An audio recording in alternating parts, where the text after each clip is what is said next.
কথায় আছে, কয়লা ধুলেও ময়লা যায় না।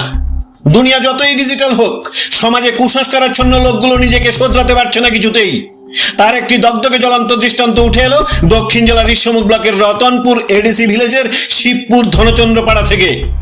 ঘটনাটি দফায় দফায় ঘটে 14ই আগস্ট সকাল 10টা নাগাদ এবং 15ই আগস্ট সন্ধ্যা আনুমানিক 7টা নাগাদ। বাড়ি থেকে ডেকে এনে কাঁঠাল গাছে বেঁধে 10 থেকে 12 জন মিলে লাঠি দিয়ে পিটিয়ে কিল ঘুষি লাথি মেরে বেধড়কভাবে পেটানো হয় ধর্মহরি সহ তার পরিবারকে।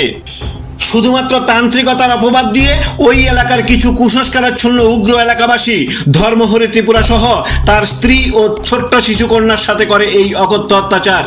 অভিযোগ একটাই, ধর্মহরি নাকি তন্ত্রমন্ত্র ঝাড়ফুঁক দিয়ে নষ্ট করে দিয়েছে একটি মেয়েকে।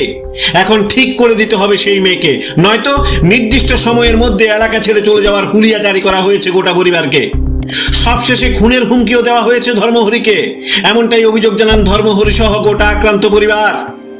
যারা মেরেছে, অর্থাৎ এলাকার প্রিয়মণি ত্রিপুরার দোকানের সামনে এনে কাঁঠাল গাছে বেঁধে অকথ্য অত্যাচার করেছে, এলাকার সেই অভিযুক্ত কুষা ত্রিপুরা, সাবিত্রী ত্রিপুরা, লবা ত্রিপুরা সহ 11 জনের বিরুদ্ধে কঠোর শাস্তির দাবি জানিয়ে বিলোনিয়া থানায় মামলা দায়ের করেন আক্রান্ত পরিবার।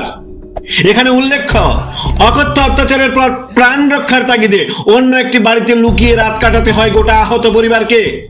শারীরিক অবস্থার অবনতির কারণে ভর্তি হতে হয় জোলাইবাড়ি হাসপাতালে। সেখান থেকে চিকিৎসা গ্রহণের পর রবিবার ছুটি দেন হাসপাতালের চিকিৎসক। হাসপাতাল থেকে ছুটি পেয়ে রাত যাপনের জন্য আশ্রয় নিতে হয় মালুমবাড়ি এলাকার একটি বাড়িতে।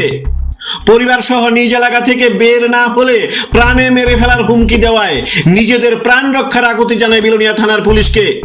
মামলার প্রতিলিপি মানবাধিকার কমিশন, এসপি দক্ষিণ জেলা এবং এসডিপিও বিলোনিয়াকে দেওয়া হবে বলেও জানান তিনি। এখন সাফ কথা একটাই, অভিযুক্ত হোক কিংবা অভিযোগকারী, এই ডিজিটাল যুগে প্রত্যন্ত এলাকাগুলিতে অন্ধ কুসংস্কারাচ্ছন্ন নিয়ে যদি বেঘরে প্রাণ হারাতে হয় কিংবা সমাজচ্যুত হতে হয় ধর্মহরির মতো লোককে, তাহলে জেলায় জেলায় তাদের একমাত্র মেডিসিন হিসেবে দায়িত্বরত বিজ্ঞান মঞ্চের ভূমিকা কি, তা নিয়ে লক্ষ কোটি টাকার প্রশ্ন উঠছে বারবার।